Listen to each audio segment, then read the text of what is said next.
Vamos al libro de Yohanan Marcos. Vamos ahora al capítulo 8. Pero antes de tocar el capítulo 8, vamos a recordar lo que leímos y estudiamos en el capítulo 7. Recordemos de que en el capítulo 7, al principio, muchos de los fariseos y escribas se le acercaron a Yeshua, pero fue a atacarle, a esperar de que él hiciera algo para ellos poderlo acusar, y en este caso falsamente. Vimos entonces cómo es que ellos estaban atacando a Yeshua, pero no con la objeción en contra de la Torá. No que Yeshua se estuviera poniendo en contra de la instrucción de su propio padre, de Yahweh, sino al contrario. Estaban poniendo objeción era por las tradiciones que habían elevado como mandamientos. Y Yeshua les muestra que por ellos estar haciendo eso, por estar elevando las tradiciones por encima del mandamiento, Él les llama hipócrita. Y a la misma vez comprueba por medio de las escrituras, de la Torá y de los profetas, de que ellos estaban en un grave error al hacer esto. Y les mostraba de que lo más importante era obedecer al Eterno y no a las tradiciones que el hombre ha creado, o a los mandamientos que el hombre ha creado. En el capítulo 8 vamos a leer de la siguiente manera. En aquellos días, como se había reunido otra vez una gran multitud y no tenían que comer, Yehoshua llamó a sus discípulos y les dijo: me da pena con esta multitud, porque ya hace 3 días que están aquí conmigo y no tienen que comer. Mire que se está presentando una situación casi parecida a lo que habíamos leído anteriormente, con los 5,000 hombres que querían escuchar a Yeshua, pero que también estaban pasando esta misma necesidad de hambruna. Y vimos o leímos cómo Yeshua, con 5 panes y 2 pececillos, hace de que los panes se reproduzcan y lo mismo los peces, haciendo de que esos 5,000 hombres más las mujeres que estaban ahí y los niños pudieran comer. Aquí va a pasar algo similar. Y dice: si los despido a sus casas en ayunas, se desmayarán en el camino y algunos de ellos han venido de lejos. Imagínense la importancia para cada persona en ese momento, estos 4,000, como vamos a leer más adelante, el de seguir a Yeshua. Tanto así de que no estaban interesados si hubieran comido o no. Ellos estaban interesados en lo que Yeshua podía enseñar y obviamente también lo que Yeshua podía hacer físicamente, o sea, los portentos y los milagros que Yeshua hacía. Aún así, vemos entonces cómo nuestro Maestro tiene cuidado, tiene misericordia y se compadece de cada persona que lo está escuchando a Él. Y se interesa en el bienestar físico. En este caso, al ver de que estas personas habían salido de sus hogares sin haber comido, Él se preocupa de que ellos estuvieran alimentados. Y dice: sus discípulos le respondieron: ¿de dónde podrá sacar uno pan para saciarlos aquí en el desierto? O sea, ellos todavía siguen con esa duda. Mire, algo bien interesante que es lo que pasa generalmente en el ser humano. A pesar de que el Eterno puede mostrar su poder a través de un escogido, mas aún así el hombre se olvida de lo que el Eterno pudo haber hecho anteriormente en la vida de ellos. Eso es lo casi normal en la vida del ser humano. El ser humano enseguida se olvida casi de inmediato de los beneficios del Eterno. Leímos anteriormente de cómo Yeshua multiplicó estos 5 panes y estos 2 pececitos, y estamos viendo la misma situación y ellos todavía están dudando. Se ve claramente de que se les olvidó todo lo que hizo Yeshua anteriormente. Y así es la vida de cada ser humano, de cada uno de nosotros. Nosotros vemos la misericordia de Yahweh en la vida de nosotros, los milagros de Yahweh en la vida de nosotros, y eventualmente, poco tiempo después, pareciera que el Eterno nunca hubiera hecho absolutamente nada con nosotros. Y empieza la duda cuando empiezan las situaciones adversas. Y empezamos o a murmurar, o a quejarnos, o a dudar. Pero ¿qué pasó con lo que anteriormente hizo el Eterno? ¿Acaso no nos acordamos o no nos recordamos de los beneficios pasados? Eso es algo que uno tiene que llevar siempre en nuestro corazón y en nuestra memoria. Recordar a cada momento lo que el Eterno ha hecho en nuestras vidas. Primeramente, el darnos la oportunidad de ser parte de su pueblo. Nada más con ese hecho ya debemos tener lo suficiente para no dudar. Segundo, de lo que Él ha hecho todavía en nuestras vidas. Sí, obviamente, eso no quiere decir de que uno no le va a poner atención a la situación o va a hacer caso omiso a la situación real. No, no es eso. Pero uno no debe de dejar de confiar en el Eterno. Si el Eterno lo hizo una vez, que Él lo haga de nuevo. ¿Es eso imposible? ¿Que Él lo vuelva a repetir? No, si lo hizo una vez anteriormente, lo puede volver a hacer sin ningún problema.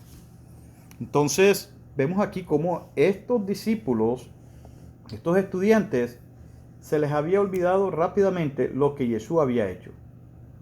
Y Él les preguntó, ¿cuántos panes tienen ustedes? Ellos dijeron, 7. Entonces mandó a la multitud que se recostara en el suelo. Tomó los 7 panes y después de dar gracias, los partió y se los dio a sus discípulos para que ellos los sirvieran. Y ellos los repartieron a la multitud. Mire, los panes que él multiplicó anteriormente tienen un sentido también profético y los 2 peces también. Estuvimos enseñando de que los 5 panes pueden representar los 5 primeros libros de la Torá, de las escrituras del Tanaj, y que los 2 peces representaban a las 2 casas de Israel, la casa de Yehuda y la casa de Efraín. Mas aquí, en este pasaje, cuando se habla de 7 panes, está hablando de la perfección absoluta del Eterno. Y dice, también tenían unos cuantos pececillos, y después de bendecirlos, Él mandó que también los sirvieran.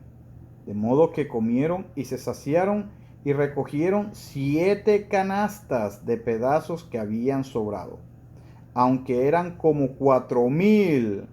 Luego los despidió. A pesar de que tenía 7 panes, fue la bendición tan grande que sobraron, mire lo que dice, 7 canastas de los pedazos que habían sobrado. Un número absoluto, perfecto. Y dice, enseguida, entrando en la barca con sus discípulos, se fue a la región de Dalmanuta.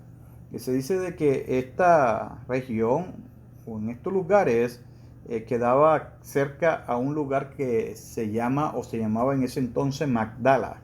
En español se ha traducido como Magdalena, que quedaba también en Yehudá.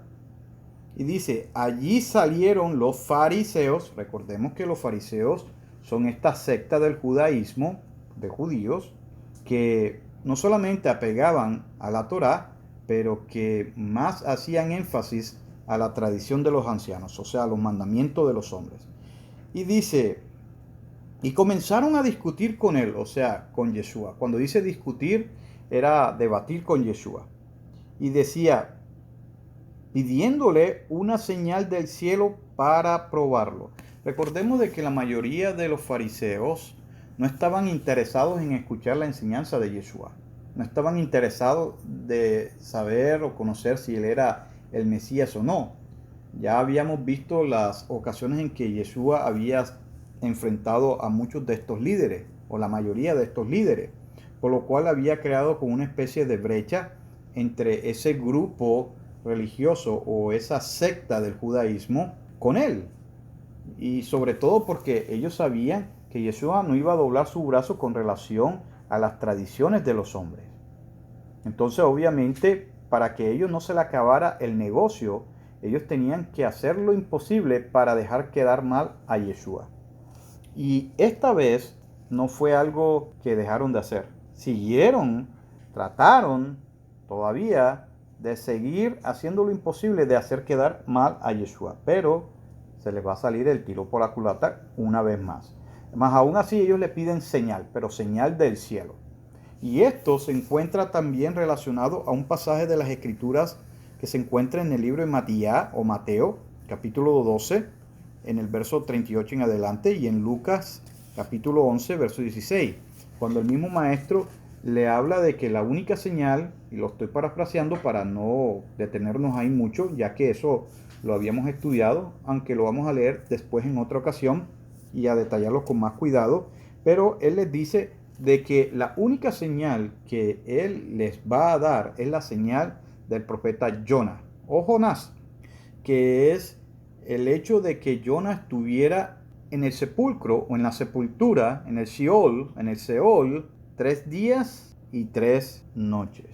Mas aún así, dice las Escrituras en el verso 12, él suspiró profundamente en su espíritu y dijo, y cuando dice de que suspiró es porque realmente estaba triste, porque, mire, Yeshua no estaba atrás de ganar ningún debate.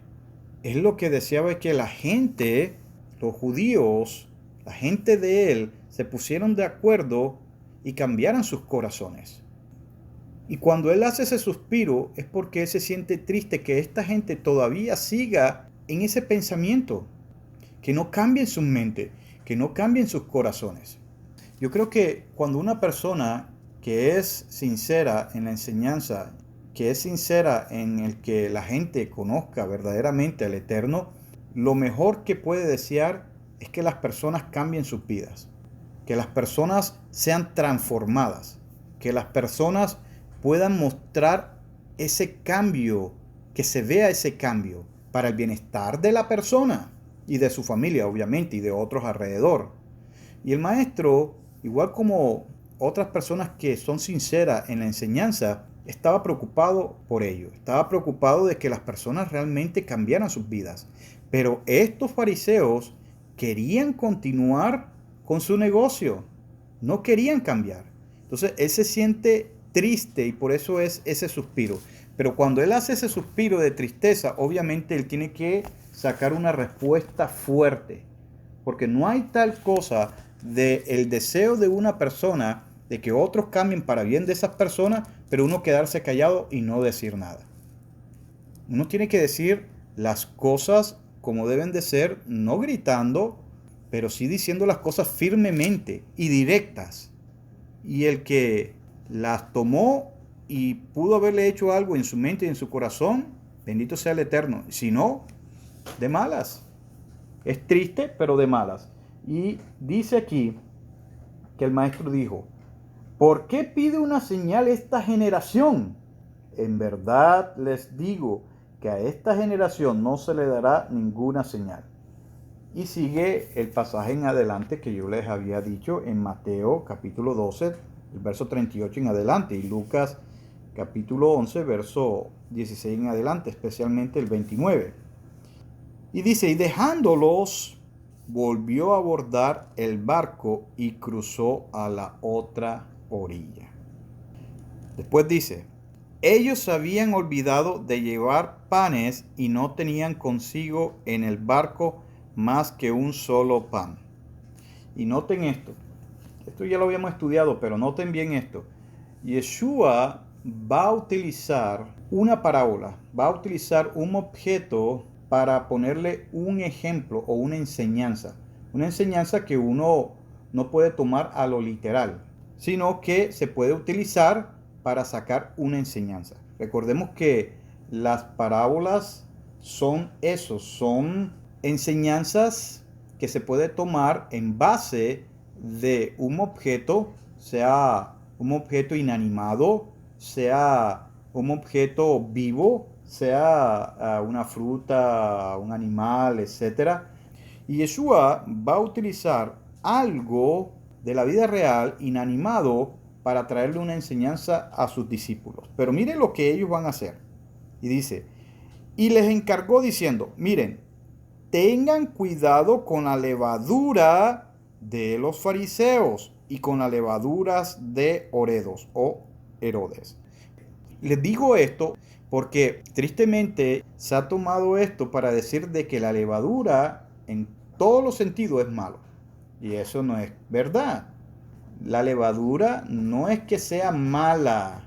No es que el Eterno de ahora en adelante está diciendo ya no más levadura. Eso no tiene sentido. Nuestro maestro está utilizando la levadura para poder entender los efectos que la levadura puede causar a otros objetos. Por ejemplo, cómo la levadura puede hinchar una masa, cómo la levadura puede cambiar de repente el sabor, puede cambiar la consistencia de un producto. La levadura, por ejemplo, en la cerveza le da el espesor y le da el sabor. La levadura en un pan lo que le hace es que el pan crezca.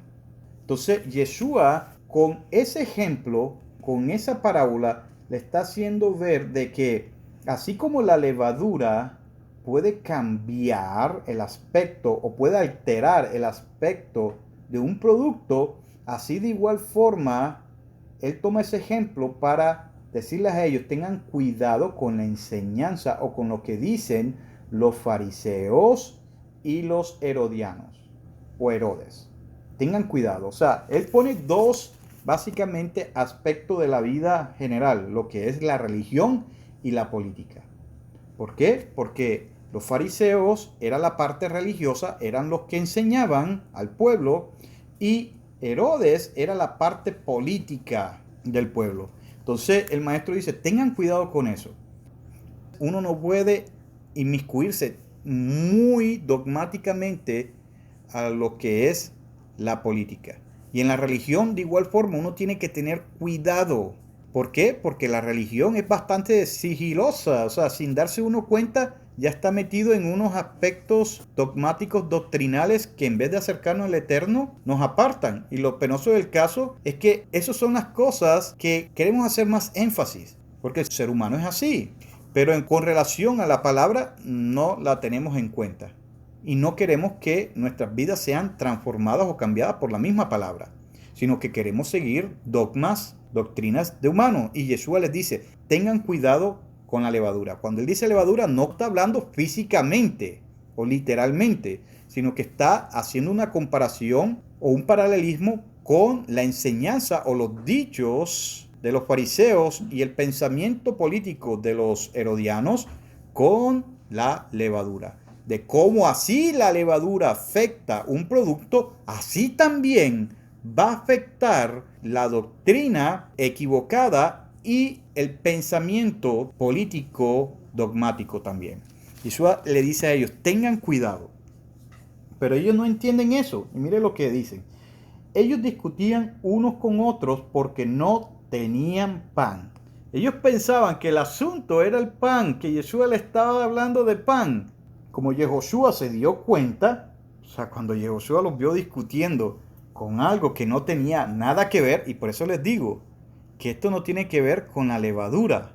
Y por eso esa enseñanza que muchos han torcido y han exagerado de que no es que ya no hay que comer levadura, porque la levadura es pecado, pero está hablando es de la enseñanza o el pensamiento ideológico, no de la levadura en sí.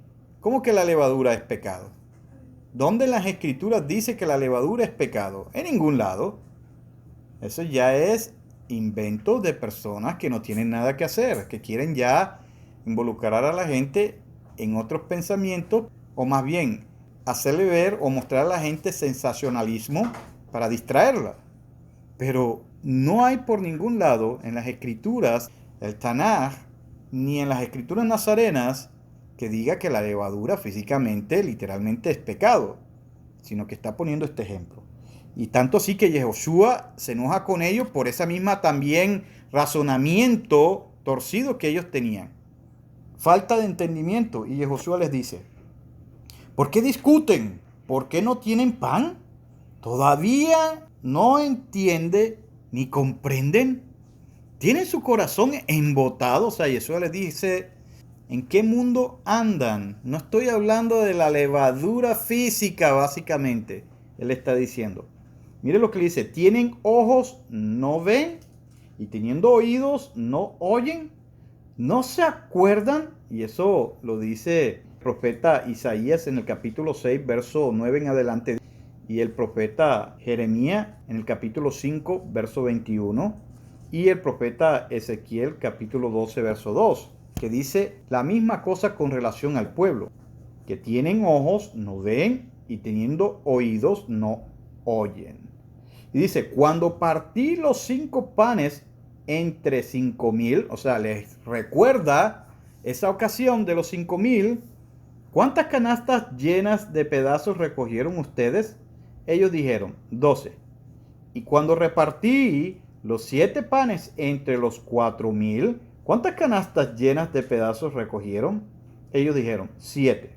Él les preguntó, ¿todavía no comprenden? O sea, Jesús le está diciendo, no estoy hablando de la levadura física. Y espero de que las personas no vayan a caer ese error, y sobre todo porque ustedes lo van a escuchar personas decir o enseñar que la levadura es pecado. No es así. No está hablando de eso. Entonces está hablando es de la enseñanza. Luego de eso, mire lo que va a pasar. Luego llegaron a Bethsaida. Y algo bien interesante porque Bethsaida, este lugar, tiene un nombre bastante significativo. Por ejemplo, se divide en 2 palabras hebreas. Bet, que es casa, y Saida, que es pescado o pescador. Entonces se puede traducir como casa del pescador. Interesante porque la idea siempre es el pescar, el ir a pescar, hombre. Y ya ellos se habían puesto esta tarea. Recuerde lo que ya habíamos leído anteriormente con relación a eso. Ellos ya habían salido a pescar, en este caso, vidas de seres humanos para que volvieran, en este caso, se arrepintieran al Eterno. Y dice, y le trajeron un ciego y le rogaban que lo tocara. Entonces, tocando al ciego por la mano, lo sacó fuera de la aldea, después de mojarle los ojos con saliva, o sea, le escupió, la saliva se lo agregó en los ojos, e imponerle en las manos le preguntó, ¿ves algo? Y esto no es que él no podía haber sanado al hombre sin hacer esto, claro que sí. Él podía, por la autoridad que él había sido o había obtenido de parte del Eterno, él podía hacer lo que él le pareciera. Y dice, y después de mojarle los ojos con saliva e imponerle las manos, le preguntó, ¿ves algo? Él entonces alzó la vista y dijo, veo a los hombres, pero los veo como árboles que andan alrededor. Después dice, luego le puso otra vez las manos sobre los ojos, el hombre fijó la vista resueltamente y se le restauró la visión y veía todo claramente. Entonces volvió de nuevo y le puso las manos y en esa ocasión vio claramente. Entonces Yehoshua lo envió a su casa diciéndole, pero no entres en la aldea. Y en el verso 27 dice, después salió Yehoshua con sus discípulos por las aldeas de Cesarea de Filipo y en el camino les preguntó a sus discípulos. Y yo quiero que analicemos este pasaje. Mire, les va a hacer una pregunta muy importante, que de hecho, literalmente, hasta el día de hoy, muchos de los que enseñan en la religión tradicional no han respondido bien esta pregunta. Que dice, ¿quién dice, el mismo Yeshua, quién dice la gente que soy yo? Ellos, o sea, los discípulos, o sea, sus estudiantes, respondieron, unos Yohanan el inmersor, otros Eliyahu, otros uno de los profetas. ¿Por qué ellos decían que la gente, o sea, los judíos, porque recuerde que estamos en un ambiente judío, este es un ambiente judío, de hebreos, especialmente judíos, de la casa de Yehudá, de las 2 tribus y media que quedaron. Ellos eran judíos, conocían la Torá, pero más aún así tenían enseñanza de hombres. Y una de estas enseñanzas de hombres que ellos habían adquirido de Babilonia era la reencarnación. Por ende, ellos decían que Yeshua era Yohanan, porque creían que Yohanan había reencarnado en Yeshua. Otros decían que era Elías o Elías, porque creían que Yeshua había, o Elías había reencarnado en Yeshua. Y dice, otros uno de los profetas. podía ser alguno de los profetas que murieron, que reencarnaron, o el profeta que se estaba esperando de acuerdo a la profecía que el Eterno le dio a Moisés, al pueblo de Israel, cuando lo sacó de Egipto. Pero mire hasta dónde habían llegado ellos, hasta el punto de todavía mantener, y hoy en día también es lo mismo, mantener la postura dogmática de creer en la reencarnación, cosa que va en contra de las escrituras. Y mire, y aquí es una buena oportunidad. La segunda pregunta que Yeshua va a hacer es la que yo más que todo le estoy diciendo que se ha contestado erróneamente hasta el día de hoy. Hasta el día de hoy, esa pregunta se ha contestado, se ha respondido incorrectamente. Mucha gente ni siquiera le ha puesto atención a la respuesta que muy bien dan los discípulos, especialmente Kefas, al que hoy en día se conoce o se le llama como Pedro. Entonces mire la pregunta de Yeshua muy precisa. Entonces les preguntó, pero ustedes, o sea, a estos discípulos, a sus estudiantes, a los que él tenía bastante cercanía, entonces les preguntó, pero ustedes, ¿quién dicen que soy? Esto es una buena oportunidad para que los discípulos entonces respondieran como hoy en día erróneamente responden los de la religión tradicional. Hubiera sido la buena oportunidad para aclarar de una vez por todas quién era Yeshua y decir, bueno, tú eres Yahweh, o tú eres el Elohim verdadero, o tú eres el Dios verdadero, o tú eres la segunda persona de una Trinidad. Hubiera sido la oportunidad de responder ello eso. Esto hubiera sido la mejor oportunidad para aclarar ese dogma, o el dogma de la unicidad que hace creer que Yeshua es el mismo eterno, o sea, su mismo Padre, convirtiéndolo obviamente en un esquizofrénico que se cree hijo y se cree su padre también, un bipolar, o hubiera sido la oportunidad precisa para aclarar acerca del dogma de la Trinidad, diciendo ello a Yeshua, eres la segunda persona de la Trinidad. Pero ¿acaso esa fue la respuesta que sus discípulos íntimos le dieron a Yeshua? Porque Yeshua estaba buscando una respuesta precisa. Y mire lo que dice uno de los discípulos más sobresalientes de él, Simón Kefa, o sea, Pedro. Kefa respondió y le dijo, tú eres el Mesías. ¿Acaso Kefa estaba equivocado? ¿Acaso Yeshua se enojó y le dijo, Kefa, te estás equivocando, te hace falta un poquito más? ¿Acaso vemos que Yeshua lo regaña? ¿Acaso vemos o leemos que Yeshua lo critica, lo redarguye? No. Kefas, como buen estudiante, discípulo, él sabe quién es Yeshua. A pesar de haber visto a Yeshua hacer milagros, a pesar de ver a Yeshua hacer portentos, a pesar de ver a Yeshua hacer todas estas maravillas, Kefas, como buen judío, dice, tú eres el Mesías. Nada más. O sea, tú eres el ungido del Eterno. Tú eres el escogido del Eterno, del bendito, que es lo que quiere decir Mashiach, o sea, Mesías. Y Yeshua, cuando hace silencio, aplaude básicamente su respuesta. Y mire lo que dice.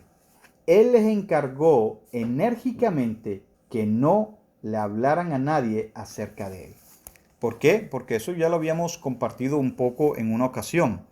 Porque si en dado caso eso fuera reconocido como debió ser reconocido en su primera venida, él lo hubieran nombrado rey. Porque eso era la función del Mesías. O en este caso, la función que el Mesías prometido tenía que cumplir. Aunque obviamente sabemos por los datos que hemos dado un poco de que lo que él tenía que cumplir era la función de Mesías Cohen o Mesías sacerdote y después la del Mesías rey. Pero la función de él a la final es la del Mesías rey. O sea, el ungido rey, el escogido rey. Pero en este momento no se podía dar el lujo de eso. ¿Por qué? Porque si lo hubieran coronado como rey, entonces a él no lo hubieran sacrificado y muchos de los que estaban esparcidos, de las ovejas perdidas y de las naciones, no tuvieran o no hubieran tenido la oportunidad de ser agregados al olivo natural. No hubieran tenido oportunidad. Los únicos que se hubieran beneficiado hubieran sido la casa de Yehudá, y muchos de ellos, tristemente, como tenían el corazón, como ya lo hemos leído anteriormente, bien apartado del Eterno, ese reinado no hubiera prosperado. Entonces, por eso es que Yeshua no se le opone a Kefas, no se le enoja, no lo redarguye, no lo reprende, sino al contrario. Él hizo silencio, haciendo saber de que esa respuesta era la correcta, que muchos hoy en día no dan. Cuando le preguntan, entonces, ¿quién es Yeshua? Oh, muchos dicen, es Yahweh. Otros dicen, oh, es la segunda persona de una Trinidad. ¿A quién le creo? ¿O a quién le creemos? Y él les encargó enérgicamente que no hablaran nadie acerca de esto. Luego comenzó a enseñarles que era necesario que el Hijo del Hombre, o sea, él, recuerde que la expresión Hijo del Hombre, ¿qué quiere decir eso? Hijo de un hombre, o sea, él es un ser humano. Hijo del Hombre quiere decir un ser humano. Pareciera mucho que los ancianos, los principales sacerdotes y los escribas lo rechazaran y que lo mataran y que lo resucitaran después de 3 días. Eso ya habíamos estudiado un poco de eso. Y se les expresó esto claramente. Entonces, Kefa lo llevó aparte y comenzó a reprenderlo. Imagínense, Kefas empezó a decirle, no, ¿cómo así que a morir? ¿Por qué? Porque en la mente del judío en ese momento, tristemente no muy tirado a la Torá ni a los profetas, tenían el pensamiento de que la aparición del Mesías o su primera aparición iba a ser para ser rey absoluto y de nuevo restaurar el reino a Israel. Y Pedro, obviamente, al escuchar de que Yeshua dice que iba a morir, todos los planes de reinado milenial se iban a caer. ¿Cómo así que vas a morir? Entonces, ¿qué pasa? ¿El reino dónde va a quedar? No vas a morir, que eso no te pase, que eso no te acontezca. ¿Cómo tú vas a decir eso? Básicamente, parafraseando lo que pudo haber estado diciendo Kefas cuando reprendió al maestro. Pero él, hablando Yeshua, se dio vuelta y mirando a sus discípulos, reprendió a Kefa, o sea, a Pedro, diciéndole, quítate del frente, Satanás. Ahora, yo quiero aclarar algo aquí, porque muchas personas en el cristianismo piensan que a Kefas, porque Yeshua le dice Satanás, fue que Satanás se le metió a Kefas, dentro de Kefas, o sea, a Pedro. Pero eso no es así. Recordemos de que el vocablo hebreo Satán, en griego diablos, no indica a una sola persona. Este vocablo hebreo, del griego también diablos, es un título que lo que quiere decir es adversario, enemigo. O sea, cuando una persona va en contra de otra, es un Satán, es un diabolos. No es que la persona o ese ser que muchos se imaginan se llame así, no se llama así, es un título. Entonces cuando Kefas se lo pone al maestro, o sea, le lleva la contraria en los planes que el maestro ya ha trazado, ¿en qué se convierte? En un adversario, en alguien que va en contra de los planes ya trazados. Y obviamente, por ende, esa persona se le puede llamar Satán. Cualquier enemigo mío, sea el que sea, se le puede llamar Satán o diablos. Pero no es que a Kefas se le metió un espíritu que se llame así, no. Sino que Kefas, al oponerse al maestro, se convierte en un adversario, en un enemigo. O sea, en hebreo, Satán. En griego, diablos. En español, Satanás o diablo. O mejor traducido al español, enemigo o adversario. Pero no es que se le introdujo ningún ser espiritual, llamado así. No, sino que al contrario, por esa oposición, vuelvo les repito, entonces él fue llamado así. Cuando uno entiende bien el vocablo y el contexto, Entonces uno se da cuenta que lo que está pasando aquí es que al Kefa oponerse, entonces se convierte en un adversario, en un Satán, en un diablo. Y dice, y reiteró, lo que sale del hombre, eso es lo que contamina al hombre. Si recuerdan lo que habíamos leído en el capítulo 7, lo que sale del hombre, o sea, de su corazón. ¿Por qué? Porque eso es lo que tenía Kefa. Kefa estaba nada más con el deseo de que se restaurare el reino de Israel para él tener una posición. Y eso era lo que lo hacía a él oponerse a los planes divinos, a los planes del Eterno, que ya estaban estipulados de antemano. Eso era lo que quería Kefa. Kefa no quería la redención de todos. Él quería nada más que se instaurara el reino de una vez, que pusiera a los pies a todos los enemigos, que ellos reinaran sobre ellos, sin tener en cuenta, primero, las 12 tribus perdidas en el mundo. Segundo, el resto de la humanidad, que también se le iba a dar el chance de ser injertados. Y por eso Yeshua le dice, de lo que sale del hombre es eso lo que contamina al hombre. Kefas o Pedro estaba siendo contaminado por lo que ya tenía en su corazón. No porque él se le hubiera entrado a un ser maligno, no.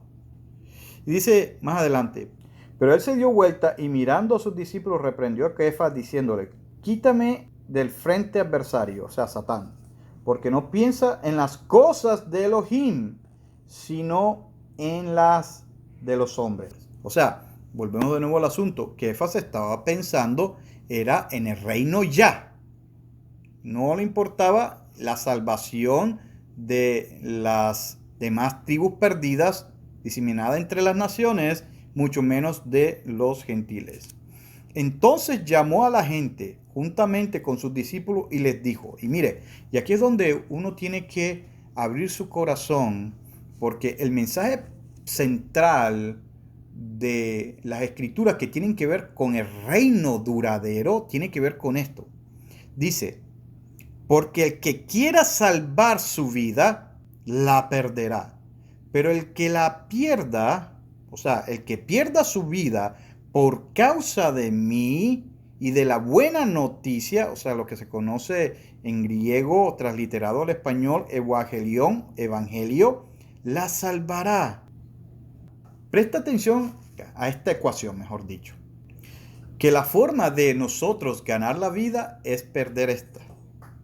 Pero perderla por causa de Yeshua y de las buenas noticias. Y por eso es que una vez le estaba compartiendo a ustedes, eso de que uno arriesgue sus vidas por cosas que no tienen que ver con este mensaje, o por Yeshua, o por la buena noticia, o por Yahweh, mire, de nada sirve.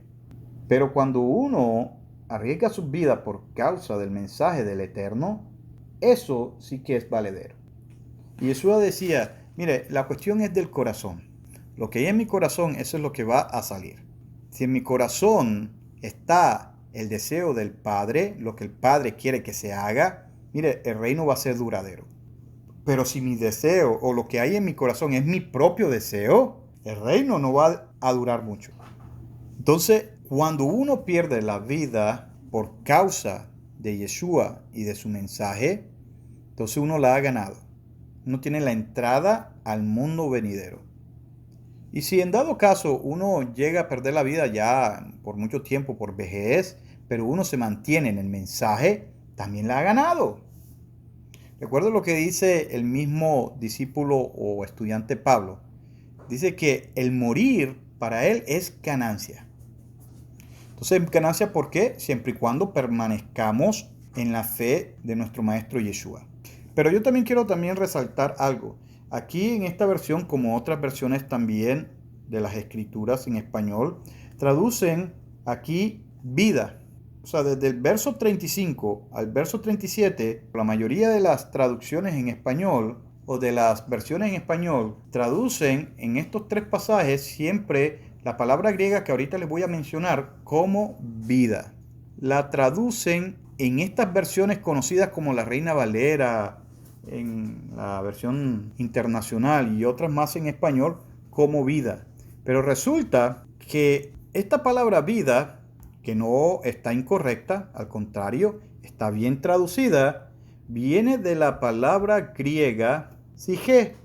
Y esta palabra griega sige es la que se ha utilizado para traducir también con la palabra castellanizada alma. Obviamente ya debemos comprender que la palabra alma no tiene sentido propiamente dicho en español. Pero cuando uno la traduce correctamente, o sea, ser o vida, entonces ya tiene más sentido. Por ejemplo, aquí estamos viendo la que ha traducido como la palabra vida y viene del griego psiken o sige con el número Strong G5590, sige, y que en otros pasajes se ha traducido como alma, como dando a entender como si fuera que uno tuviera un ser espiritual dentro, cuando es todo lo contrario. Sige tiene que ver con ser vivo, o sea, vida. Sige, eso es lo que quiere decir, vida, un ser con vida. Y en cada pasaje que acabamos de nosotros leer, que aparece traducido vida, viene de la palabra griega sige. Por ejemplo, en el verso 36 de este capítulo, también vamos a ver la palabra sige. Aquí, mejor traducido debe ser con vida o vida. Y en el verso 37, también la palabra sige, que se puede traducir como vida o ser viviente.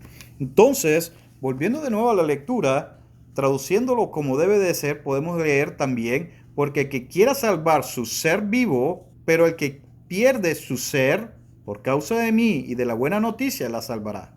Pues, ¿de qué le aprovecha al hombre ganar el mundo entero y perder su ser? También se puede traducir. Porque, ¿qué no dará el hombre en rescate por su ser?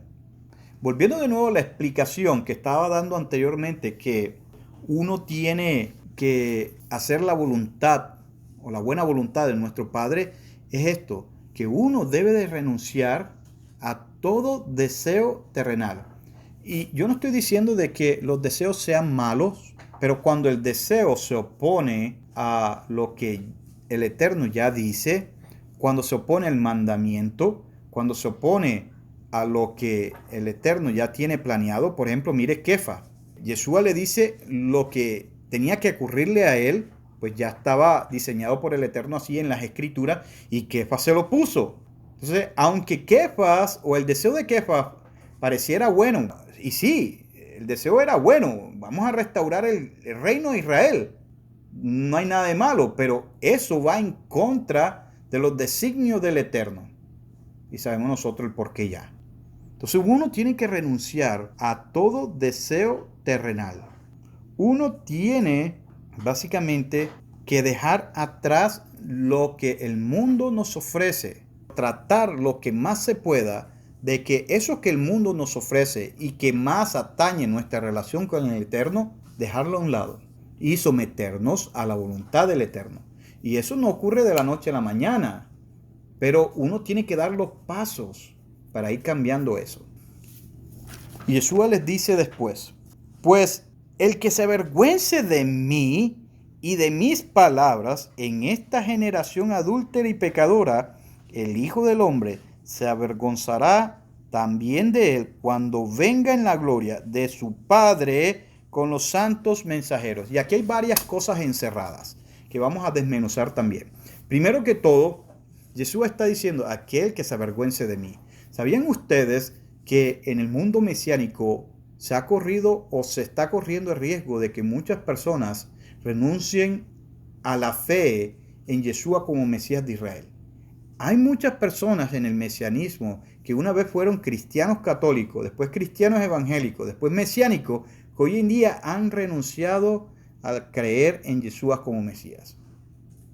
Esas personas tienen un pie definitivamente a la condenación. Primero. Segundo, judío que no cree en Yeshua, judío que se opone diametralmente a Yeshua y lo maldice, ese también. No importa que sea de las tribus de Israel, no va a entrar a la vida venidera, a no ser que lo reconozca en vida a Yeshua. Porque si ese judío muere, si escuchó del mensaje de Yeshua y lo rechazó diametralmente y lo maldijo, ese no va a entrar a la vida venidera. Por esa parte. Por otro lado, claro, si ese judío muere sin haber escuchado de Yeshua o no haberle prestado mucha atención, ya el Eterno lo juzgará de acuerdo a lo que él haya vivido los mandamientos del Eterno. También podemos ver aquí que Yeshua va a venir con la gloria de su Padre. Mire que él no dice con la gloria mía, sino con la gloria de su Padre. O sea, esto nos da a nosotros entender que la gloria que él tiene no es intrínseca, no es de él mismo, no es propia de él, sino que él la hereda, él la obtiene de su Padre. Y aquí es más claro que el agua. Entonces, no sé de dónde se puede sacar la idea torcida de que él tiene su propia gloria, que esa gloria es de él. Aquí está diciendo claramente que la gloria es del Padre, que él viene en la gloria del Padre. Y algo que también debe de poner a temblar a aquellos que creen en la supuesta doctrina del rapto secreto. Porque cuando él venga, que es su segunda venida, no la tercera, no en la mitad, él va a venir con sus santos mensajeros. O sea, como se ha traducido en otras versiones o se ha transliterado en otras versiones del griego, ángelos, ángeles. Él no va a venir con los hermanitos que raptó al cielo antes de una tribulación. No, él va a venir su segunda vez con sus santos ángeles. Así que tengan en consideración este pasaje último porque esto enseguida tira a tierra esa doctrina. Pero hasta aquí vamos a dejar este capítulo.